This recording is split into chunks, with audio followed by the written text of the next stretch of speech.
ಶಿಡ್ಲಘಟ್ಟದಲ್ಲಿ ಬಾಲ ಕಾರ್ಮಿಕ ವಿರೋಧಿ ದಿನಾಚರಣೆ, ಕಾನೂನು ಪಾಲನೆಗೆ ಬಲವಾದ ಕರೆ. ಶಿಡ್ಲಘಟ್ಟ 18 ವರ್ಷಕ್ಕಿಂತ ಕಡಿಮೆ ವಯಸ್ಸಿನ ಮಕ್ಕಳನ್ನ ಯಾವುದೇ ಪ್ರಕಾರದ ಕೆಲಸಗಳಿಗೆ ಬಳಸೋದು ಕಾನೂನಾತ್ಮಕ ಅಪರಾಧವೆಂದು ಶಿಡ್ಲಘಟ್ಟ ಜೆಎಂಎಫ್ಸಿ ನ್ಯಾಯಾಲಯದ ಹಿರಿಯ ಸಿವಿಲ್ ನ್ಯಾಯಾಧೀಶ ಮೊಹಮ್ಮದ್ ರೋಷನ್ ಶಾ ಹೇಳಿದರು. ತಾಲೂಕು ಕಾನೂನು ಸೇವಾ ಸಮಿತಿ ಶಿಡ್ಲಘಟ್ಟ ವಕೀಲರ ಸಂಘ ಶಿಡ್ಲಘಟ್ಟ ತಾಲೂಕು ಕಾನೂನು ಸೇವಾ ಸಮಿತಿ ಶಿಡ್ಲಘಟ್ಟ, ವಕೀಲರ ಸಂಘ ಶಿಡ್ಲಘಟ್ಟ, ಕಂದಾಯ ಇಲಾಖೆ, ಸಾರ್ವಜನಿಕ ಶಿಕ್ಷಣ ಇಲಾಖೆ, ಕಾರ್ಮಿಕ ಇಲಾಖೆ ಹಾಗೂ ಇಂಟಿಗ್ರೇಟರ್ ವೆಲ್ಫೇರ್ ಫೌಂಡೇಶನ್ ಶಿಡ್ಲಘಟ್ಟ ಇವರ ಸಂಯುಕ್ತಾಶ್ರಯದಲ್ಲಿ ಶಿಡ್ಲಘಟ್ಟ ಪಟ್ಟಣದ ಸಂತೋಷ್ ನಗರದಲ್ಲಿರುವ ಸರ್ಕಾರಿ ಉರ್ದು ಪ್ರಾಥಮಿಕ ಆಂಗ್ಲ ಮಾಧ್ಯಮ ಶಾಲೆಯಲ್ಲಿ ಹಮ್ಮಿಕೊಂಡಿದ್ದ ವಿಶ್ವ ಬಾಲಕಾರ್ಮಿಕ ಪದ್ಧತಿ ವಿರೋಧಿ ದಿನಾಚರಣೆ ಕಾರ್ಯಕ್ರಮದಲ್ಲಿ ಗಿಡಕ್ಕೆ ನೀರು ಹಾಯಿಸುವ ಮೂಲಕ ಮಾತನಾಡಿದ ಅವರು, ಬಾಲಕಾರ್ಮಿಕ ವ್ಯವಹಾರಗಳನ್ನು ಸಂಪೂರ್ಣ ನಿಲ್ಲಿಸಲು ಬಲವಾದ ಕರೆ ನೀಡಿದರು. ಮಕ್ಕಳನ್ನ ಯಾವುದೇ ಪ್ರಕಾರದ ಕೆಲಸಗಳಿಗೆ ಬಳಸೋದು ಕಾನೂನಾತ್ಮಕ ಅಪರಾಧವೆಂದು ಎಚ್ಚರಿಸಿದರು. ಪೋಷಕರು, ಸಂಬಂಧಿಕರು ಅಥವಾ ಪರಿಚಿತರು ಮಕ್ಕಳನ್ನ ಕಟ್ಟಡ ಕಾಮಗಾರಿ, ಮರದ ಕೆಲಸ, ಪೇಂಟಿಂಗ್ ಅಂಗಡಿ ಅಥವಾ ಮನೆಗಳಲ್ಲಿ ಕೂಲಿ ಕೆಲಸಗಳಿಗೆ ಬಳಸಬಾರದು. ಇದು ಕಳ್ಳತನ ಅಥವಾ ಅಪರಾಧ ಚಟುವಟಿಕೆಗೆ ಸಮಾನ ಅಂತ ನ್ಯಾಯಾಧೀಶರು ಅಭಿಪ್ರಾಯಪಟ್ಟರು.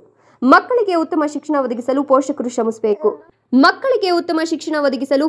ಶ್ರಮಿಸಬೇಕು. ಕಡ್ಡಾಯ ಶಿಕ್ಷಣಕ್ಕೆ ಮಕ್ಕಳನ್ನ ಸೇರಿಸಬೇಕು ಮತ್ತು ಮುಂದಿನ ಶಿಕ್ಷಣಕ್ಕೂ ಉತ್ತೇಜನ ನೀಡಬೇಕು ಅಂತ ತಿಳಿಸಿದ್ರು.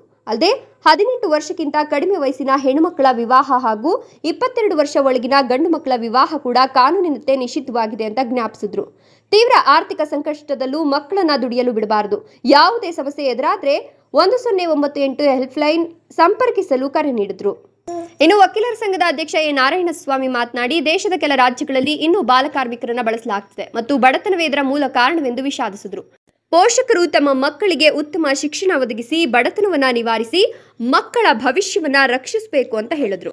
ಕ್ಷೇತ್ರ ಶಿಕ್ಷಣಾಧಿಕಾರಿ ನರೇಂದ್ರ ಕುಮಾರ್ ಮಾತನಾಡಿ, ಶಾಲಾ ಮಕ್ಕಳಿಗೆ ಪಾಠಗಳನ್ನ ಸುಲಭವಾಗಿ ಅರ್ಥವಾಗುವಂತೆ ಮಾಡಿಸಲು ಶಿಕ್ಷಕರು ಹೆಚ್ಚಿನ ಶ್ರಮ ವಹಿಸಬೇಕು ಅಂತ ಸಲಹೆ ಕೊಟ್ಟರು. ಕೆಲವೊಂದು ಶಾಲೆಗಳಲ್ಲಿನ ವಿದ್ಯಾರ್ಥಿಗಳು ಉರ್ದು ಭಾಷೆಯಲ್ಲಿ ಉತ್ತಮ ಅಂಕ ಗಳಿಸುತ್ತಿದ್ರು, ಕನ್ನಡದಲ್ಲಿ ಕಡಿಮೆ ಅಂಕ ಪಡೆಯುತ್ತಿರೋದ್ರಿಂದ ಒಟ್ಟು ಫಲಿತಾಂಶ ಹಿಗ್ಗುಗುಗ್ಗು ಕಾಣಿಸ್ತಿದೆ ಎಂದರು. ಈ ಸಮಸ್ಯೆ ನಿವಾರಿಸಲು ಕನ್ನಡ ಓದು ಮತ್ತು ಬರಹದಲ್ಲಿ ಮಕ್ಕಳಿಗೆ ಹೆಚ್ಚಿನ ಅವಕಾಶ ಕಲ್ಪಿಸಬೇಕು ಅಂತ ಹೇಳಿದ್ರು.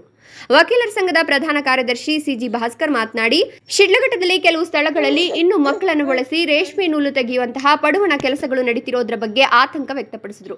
ಸಾಲ ತೀರಿಸಲು ಶಕ್ತಿ ಇಲ್ಲದ ಕುಟುಂಬಗಳು ಮಕ್ಕಳನ್ನ ಸೇರಿಸಿ ಕೆಲಸ ಮಾಡಿಸ್ತಿರೋದ್ರಿಂದ ಮಕ್ಕಳ ಆರೋಗ್ಯಕ್ಕೂ ಹಾನಿಯಾಗ್ತಿದೆ ಅಂತ ತಿಳಿಸಿದರು. ಕಾರ್ಮಿಕ ಇಲಾಖೆ ಮತ್ತು ಕಾನೂನು ಪಾಲನೆಯ ಮೂಲಕ ಈ ಸಮಸ್ಯೆ ನಿವಾರಣೆಗೆ ಕ್ರಮ ಕೈಗೊಳ್ಳಲಾಗುತ್ತಿದೆ ಎಂದರು.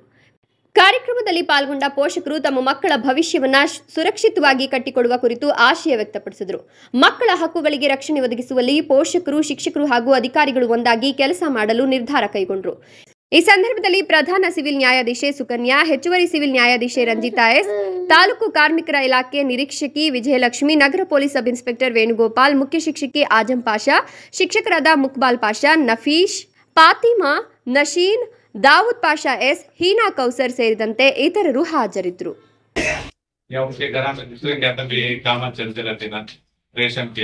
वो काम कौन से 18 साल के कम के बच्चे, 18 साल के अंदर के जो भी बच्चे काम कर रहे गलत. जैसे मैं बोलिया वो क्रिमिनल को एक्टेंट करना, मारना करना, वैसा भी इन्हें भी क्रिमिनल काम है. जो आदमी रख लेता अपने अम्मा बाबा रंधे या उसका मामू रंधे, चाचा रंधे, ये पड़ोसी रंधे या रिश्तेदार रंधे, पहचान का आदमी रंधे, जिन्हें वो बच्चे को काम को रख लेता, उन्हें कानून के हिसाब में उन्हें गलत काम किया करते. माँ बाबा हमारे घर में मजबूरी है, अगर कल को बच्चा काम उन्होंने भी गलत हो तो बच्चा को 18 साल बैठा के वो से भी काम को नहीं डालना. क्या काम करते बच्चे वो आला दबाते, एक बाथरूम साट दिए, क्या कि झाड़ू पोछा कर दिए, घर के अम्मा बाबा के वो तो बोल रहे हैं पैसे के वास्ते कर कुछ कमाने के वास्ते कर कुछ बच्चा को भेजते ना, भेजने वाला भी गलत है, काम को रखने वाला भी गलत है. अगर आपके घर पे तुम ना होंगे या तुम्हारे भाई बहन को होंगे, तुम्हारे रिश्तेदार को होंगे, किसी से भी बच्चों को काम को रख ले करे तो एक नंबर बोल दो, वो नंबर को तुम्हें फोन कर दो बोल. आज के हिसाब को किसके घर में भी मोबाइल नहीं तो नहीं है, पैदा बस बच्चे के हाथ में भी तक मोबाइल है. वैसा हो तो तुम्हारे घर में भी तुम्हारे मोबाइल आ जाती है, तुम्हें क्या भी तुम्हारा नाम एड्रेस क्या भी बोलने की जरूरत नहीं है. अगर आप कहता भी वैसे काम में सपोर्ट को ही, तुमने मजबूरी से काम को जमा को ही या तुम्हारे भाई बहन को जमा को ही, तुम्हारे रिश्तेदार में किसी तो बच्चे को तकलीफ दे रही जमा ले वो वैसा रहे तो एक नंबर याद दिमाग में रख लेना 10 बोलो 10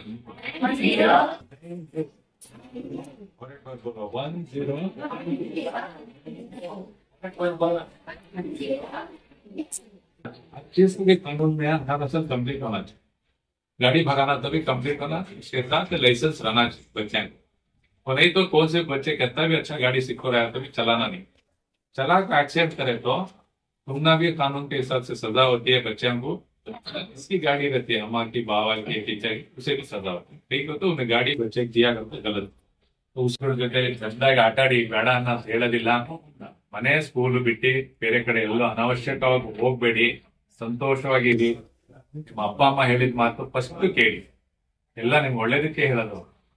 ಅವ್ರಿಗೆ ಕೆಲಸ ಮಾಡಬೇಡಿ ಅಂತ ಹೇಳಿದ್ರೆ ಮಾಡ್ಬೇಡ್ದು, ಸ್ಕೂಲಿಗೆ ಹೋಗಿ ಅಂದ್ರೆ ಸ್ಕೂಲಿಗೆ ಹೋಗ್ಬೇಕು, ಇಲ್ಲಿ ಹೋಗ್ಬಾರ್ದು ಇಲ್ಲಿ ಹೋಗ್ಬಾರ್ದು ಅಂತ ಹೇಳಿದ್ಮೇಲೆ ಹೋಗ್ಬಾರ್ದು. ಓದಿ ಅಂದ್ರೆ ಓದ್ಬೇಕು, ಅಷ್ಟೇ ನಿಮ್ ಕೆಲಸ. ನೀವು ಓದಿ ನಮ್ ತರ ಇಲ್ಲಿ ಕೂತಿರೋ ಪೊಲೀಸ್ ಆಫೀಸರ್ ತರನೋ, ಲಾಯರ್ ತರನೋ, ಜಡ್ಜ್ ತರನೋ, ಅಥವಾ ಶಿಕ್ಷಣ ಅಧಿಕಾರಿ ಇದ್ದಾರೆ ಅಥವಾ ಟೀಚರ್ ಇದ್ದಾರೆ ಅವ್ರ ತರ ನೀವು ಆಗ್ಬೇಕು ಅಂತ ಆಸೆ ಇದ್ರೆ ಒಂದೇ ಒಂದು ದಾರಿ, ಇತ್ತೀಚ್ ರಸ್ತಾ, ಏನದು ಓದ್ಬೇಕು. 86ರಲ್ಲಿ ಈ ಕಾಯ್ದೆ ತಂದ್ರು. ಯಾಕೆ ಕಾಯ್ದೆ ತಂದ್ರಂದ್ರೆ ಈ ಒಂದು ಶಾಲೆಗೆ ಅಥವಾ ಎಲ್ಲ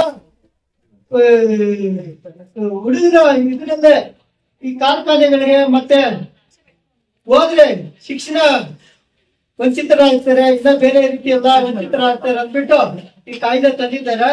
ಈ ಕಾಯ್ದೆಯಲ್ಲಿ ನಮ್ಮ ಹಿರಿಯ ಸಿವಿಲ್ ನ್ಯಾಯಾಧೀಶರಾದ ನಮ್ಮ ಶೆಟ್ಟಿಗಟ್ಟಲ್ಲಿ ಏನೇನು ಆಗ್ತದೆ ಅದೆಲ್ಲ ಹೇಳಿದ್ದಾರೆ. ನಾನು ಉರ್ದು ಹೇಳೋದ್ರಿಂದ ಚೆನ್ನಾಗಿರಲ್ಲ. ಇಡೀ ಭಾರತ ದೇಶದಲ್ಲಿ ಕಾರ್ಖಾನೆಗಳಲ್ಲಿ ಇದೆಯಾ, ಆ ಕಾರ್ಖಾನೆಗಳಲ್ಲಿ ಇದರಲ್ಲಿ ಬಾಲ ಕಾರ್ಮಿಕರ ಜಾಸ್ತಿ ಹೆಚ್ಚಿಗೆ ಹಾಳಾಗ್ತಾ ಇರೋದು. ಯಾಕಂದ್ರೆ ನಮ್ಮ ಉತ್ತರ ಪ್ರದೇಶ ಆಗ್ಬಹುದು, ಮಹಾರಾಷ್ಟ್ರ ಆಗ್ಬಹುದು, ಮತ್ತೆ ಪಶ್ಚಿಮ ಬಂಗಾಳ ಆಗ್ಬೋದು, ಮತ್ತೆ ನಮ್ಮ ತಮಿಳುನಾಡು ಆಗ್ಬೋದು. ಈ ತಮಿಳುನಾಡು ಎಲ್ಲಾ ರಾಷ್ಟ್ರಗಳಲ್ಲಿ ಒಂದು ಕಾರ್ಖಾನೆಗಳಿದೆ. ಆ ಕಾರ್ಖಾನೆಗಳ ಎಲ್ಲ ಈ ಬಾಲ ಕಾರ್ಮಿಕರೇ. ಶಿವಕಾಶಿ ಪಟಾಕಿ ಸಿಡಿಮದ್ದು ಕಾರ್ಖಾನೆ ಮತ್ತು ಬೆಂಕಿಪಟ್ಟಣ ಅಲ್ಲಿ ನೋಡಿದ್ರೆ ನಮ್ಮ ಭಾರತ ವರದಿ ಪ್ರಕಾರ 45,000 ಕಾರ್ಮಿಕರು ಚಿಕ್ಕ ಮಕ್ಕಳಲ್ಲಿ ಕೆಲಸ ಮಾಡ್ತಾ ಇದ್ದಾರೆ, ಬಾಲ ಕಾರ್ಮಿಕರು ಕೆಲಸ ಮಾಡ್ತಾ ಇದ್ದಾರೆ. ಅದೇ ರೀತಿ ತಗೊಂಡ್ರೆ ಉತ್ತರ ಪ್ರದೇಶದಲ್ಲಿ ಸ್ಟೀಲ್ ಅಂಡ್ ಬೀಗ ಮತ್ತೆ ಬೇರೆ ಇದ್ರಲ್ಲೆಲ್ಲ ಸ್ಟೀಲ್ ಅಂಡ್ ಲೋಹ ಇದರಲ್ಲಿ 9% ಇದ್ದಾರೆ ಇಡೀ ಉತ್ತರ ಪ್ರದೇಶದಲ್ಲಿ ಪರ್ಸೆಂಟೇಜ್ ಅಲ್ಲಿ ಬಾಲ ಕಾರ್ಮಿಕರು ಮಾಡ್ತಾ ಇರ್ತಕ್ಕಂಥದ್ದು. ಮತ್ತೆ ಮಧ್ಯಪ್ರದೇಶದಲ್ಲಿ ಪೆನ್ಸಿಲ್ ಸ್ಲೇಟ್ ಇದರಲ್ಲಿ 45,000 ಬಾಲ ಕಾರ್ಮಿಕರಿದ್ದಾರೆ ವರದಿ ಪ್ರಕಾರ ತಗೊಂಡ್ರೆ. ಅದೇ ರೀತಿ ಮಹಾರಾಷ್ಟ್ರದಲ್ಲಿ ಅಷ್ಟೇ, ಮತ್ತೆ ಎಲ್ಲ ಬಿಹಾರದಲ್ಲಿ ಅಷ್ಟೇ. ಮತ್ತೆ ಅತಿ ಹೆಚ್ಚು ಕಡಿಮೆ ಇಲ್ಲಂದ್ರೆ ಪಶ್ಚಿಮ ಬಂಗಾಳದಲ್ಲಿ ಕಮ್ಮಿ ಇದ್ದಾರೆ ಬಾಲ ಕಾರ್ಮಿಕರು. ನಾನು ಹೇಳೋದು ಒಂದೇ ಮಾತು, ಶಿಕ್ಷೆ ಕೊಟ್ಟು ಕೊಡ್ಬೇಕು ಹುಡುಗರು. ನಮ್ ಸಾಹೇಬ್ ಹೇಳಿದ್ರು ಬೇರೆ ರೀತಿಯಲ್ಲಿ 3 ಜನ ಹೋಗ್ತಾರೆ, ಇದೆಲ್ಲ ಅವೆಲ್ಲ ನಿಜಾನೇ. ಅದು ಎಲ್ಲ ಕಮ್ಮಿ ಮಾಡಿ ನೀವು ಪೋಷಕರು ಕಮ್ಮಿ ಮಾಡ್ಬೇಕು. ಆ ಒಂದು ಇದ್ರಲ್ಲಿ 1-2 ಮಾತು ಆಡೋದಕ್ಕೆ ಈ ಕಾರ್ಯಕ್ರಮದಲ್ಲಿ ನನಗೆ ಅವಕಾಶ ಕೊಟ್ಟಿದ್ದಕ್ಕೆ 2 ಮಾತನ್ನು ಮುಗಿಸ್ತಾ ಇದ್ದೀನಿ. ಈ ಕೆಲವು ಮಕ್ಕಳನ್ನ ಶಾಲೆಗೆ ರಜಾ ಹಾಕ್ಸಿ, ಕೆಲವು ಮಕ್ಕಳನ್ನ ರಜಾ ದಿನಗಳಲ್ಲಿ ಕರ್ಕೊಂಡು ಹೋಗ್ತಾರೆ. ಇನ್ನು ಕೆಲವರು ಶಾಲೆ ಮುಗಿದ ನಂತರ ಶಾಲೆಗೆ ಹೋಗೋ ಸಂದರ್ಭದಲ್ಲಿ ಅಂದ್ರೆ ಬೆಳಿಗ್ಗೆ 6 ಒಂದು 100-120 ರೂಪಾಯಿ ಮಕ್ಕಳಿಂದ ಅರ್ನಿಂಗ್ ಮಾಡುವಂತ ಪ್ರವೃತ್ತಿ ಶಿಡ್ಲಘಟ್ಟದಲ್ಲಿ ಸುಮಾರು ಸರಿ ಆಗಿದೆ. ನಮ್ಮ ಕಾರ್ಮಿಕ ಇಲಾಖೆಯವರು ಸಹ ಸುಮಾರು ಬಾರಿ ಆ ಒಂದು ದಾಳಿನ ನಡೆಸಿ ಅವ್ರನ್ನೆಲ್ಲವನ್ನೂ ಸಹ ಹಿಡಿದು ಶಿಕ್ಷೆ ಕೊಡ್ಸಕ್ಕಂತ ಪ್ರಯತ್ನವೂ ಸಹ ಮಾಡಿದ್ದಾರೆ. ಅದು ಒಂದು ರೀತಿಯಾದಂತ ಒಂದು ವಿಭಾಗ. ಇನ್ನೊಂದು ವಿಭಾಗ ಯಾವ ರೀತಿ ಅನ್ನೋದಾದ್ರೆ, ಕೆಲವು ಸಂದರ್ಭದಲ್ಲಿ ಏನ್ ಮಾಡ್ತಾರೆ, ಯಾವುದೋ ಒಂದು ಓನರ್ ನಿಂದ ರೇಷ್ಮೆ ನೂರನ್ನ ತೆಗೆಯುವಂತ ಓನರ್ ನಿಂದ 1 ಲಕ್ಷ ರೂಪಾಯಿ ಸಾಲವಾಗಿ ಪಡಿತಾರೆ. ಆ ಸಾಲವಾಗಿ ಪಡೆದಿರ್ತಕ್ಕಂಥದನ್ನ ತೀರ್ಸಕ್ ಶಕ್ತಿ ಇರೋದಿಲ್ಲ ಅವರಿಗೆ. ಆ ಇಡೀ ಕುಟುಂಬ, ಮಕ್ಕಳು 4 ಜನ ಮಕ್ಕಳು, ಗಂಡ ಹೆಂಡತಿ ಎಲ್ಲರೂ ಸಹ ಆ ರೇಷ್ಮೆ ಒಂದು ನೂಲು ತೆಗೆಯುವಂತ ಇದ್ರಲ್ಲಿ ಎಲ್ಲರೂ ಸಹ ಕೆಲಸ ಮಾಡ್ತಾರೆ. ಕೆಲಸ ಮಾಡ್ಲಿ, ನಾನು ಕೆಲಸ ಮಾಡೋದು ತಪ್ಪು ಅಂತ ಹೇಳ್ತಾ ಇಲ್ಲ. ಆ ಮಕ್ಕಳಿಗೆ ಆ ಇದರಿಂದ ಬರ್ತಕ್ಕಂಥಲ್ಲ ಪ್ಯೂಪ ಅಥವಾ ಆ ರೇಷ್ಮೆ ನೂಲಿನಿಂದ ಹೋಗ್ತಕ್ಕಂಥ ಆಸ್ತಮ, ಅದು ಇನ್ನೂ ಹಲವಾರು ರೀತಿಯಾದಂತಹ ಒಂದು ಕಾಯಿಲೆಗಳು ಬರುವಂತ ಸಂಭವಗಳು ಹೆಚ್ಚಾಗಿರ್ತವೆ. ಹಂಗಾಗಿ ಈ ಕಾರ್ಯಗಳಲ್ಲಿ ಮಕ್ಕಳನ್ನ ಬಳಕೆ ಮಾಡ್ಕೋಬಾರದು ಅನ್ನೋ ಕಾರಣಕ್ಕೋಸ್ಕರ ಈ ಕಾರ್ಮಿಕ ಇಲಾಖೆಯಿಂದ ಅಥವಾ ನಮ್ಮ ಒಂದು ಕಾನೂನಿನ ಅಡಿಯಲ್ಲಿ ಏನ್ ಮಾಡ್ತಾರಂದ್ರೆ, ಬಾಲ ಕಾರ್ಮಿಕರನ್ನ ಈ ಬಾಲ ಕಾರ್ಮಿಕ ಪದ್ಧತಿಯಲ್ಲಿ ಬಳಕೆ ಮಾಡ್ಕೋಬಾರ್ದು ಅನ್ನೋ ರೀತಿಯಲ್ಲಿ ನಾವು ಈ ನಿಷೇಧ ಪದ್ಧತಿಯನ್ನ ಜಾರಿಗೆ ತಂದಿದ್ವಿ. ಗಮನಿಸಿದಾಗ ರಾಷ್ಟ್ರೀಯ ರಿಸಲ್ಟ್ ಅಲ್ಲಿ ನೀವು ಸ್ವಲ್ಪ ಕನ್ನಡಕ್ಕೆ ಹೆಚ್ಚು ಒತ್ತು ಕೊಡ್ಬೇಕು. ನಮ್ಮ ಮಕ್ಕಳು ಲಾಸ್ಟ್ ರಿಸಲ್ಟ್ ನೋಡಿದ್ರೆ ಉದ್ದೇಶ 15 70-80 ಮಾರ್ಕ್ ರಿಸಲ್ಟ್ ಬರ್ತಾ ಇದೆ, ಕನ್ನಡದಲ್ಲಿ ಕಡಿಮೆ ಆಗ್ತಾರೆ. ಕಡಿಮೆ ಆಗಿ ರಿಸಲ್ಟ್ ಕಮ್ಮಿ ಆಗೋಗಿದೆ. ಸೊ ಅದು ಕೇವಲ ಮಕ್ಕಳು ಮುದ್ದೂರಿನಲ್ಲಿ ಓದೋದ್ರ ಜೊತೆಗೆ ಕನ್ನಡ ಅಕ್ಷರ, ಕನ್ನಡ ಓದೋದು, ಕನ್ನಡ ಬರೆಯೋದನ್ನು ಕೂಡ ಹೆಚ್ಚು ಒತ್ತು ಕೊಡ್ಬೇಕು. ಹಾಗೆ ಒಂದ್ಕೊಂಡ್ರೆ ಆ ಎಲ್ಲ ಮಕ್ಕಳು ಕೂಡ ಪಾಸ್ ಆಗೋದು, ಫಸ್ಟ್ ಕ್ಲಾಸ್ ಬರೋದು, ಫಸ್ಟ್ ಕ್ಲಾಸ್ ಬರೋದು ಸಾಧ್ಯ ಆಗ್ತದೆ. ಅಷ್ಟು ಸಂದರ್ಭದಲ್ಲಿ ಮಕ್ಕಳನ್ನ ಶಾಲೆಗೆ ವಾಪಸ್ ಕರ್ಸಾಗ್ತಕ್ಕಂಥದ್ದು ಇದೆಲ್ಲ ಆಗ್ತಾ ಇದೆ. ಆದ್ರೆ ಪೋಷಕರು ಇನ್ನಷ್ಟು ಹೆಚ್ಚು ಅವರು ಚಿಕ್ಕ ವಯಸ್ಸಿನಲ್ಲಿ ಮಕ್ಕಳನ್ನ ಒಂದು ಕೆಲ್ಸಕ್ಕೆ ಹೋಗ್ತಕ್ಕಂಥದ್ದು, ಒಂದು ಮದುವೆ ಮಾಡ್ತಾರೆ. ಇವೆರಡು ತಪ್ಪಿಟ್ರೆ ಬಹುಶಃ ಎಲ್ಲ ಮಕ್ಕಳು ಕೂಡ ಶಾಲೆ ಜೋಡಿತಾರೆ. ಶಾಲೆಯಿಂದ ಒಳ್ಳೆ ವಿದ್ಯೆಯನ್ನು ಕಲಿತು ಮುಂದೆ ಸಮಾಜಕ್ಕೆ ಒಳ್ಳೆ ದಾರಿದೀಪಗಳಾಗ್ತದೆ ಅಂತ ಹೇಳ್ತಾ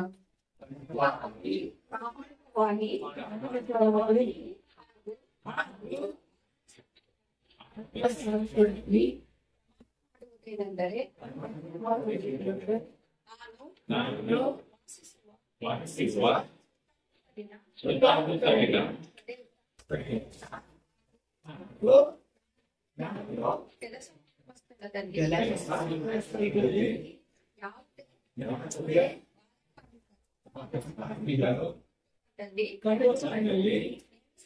ಮಾಲೀಕರು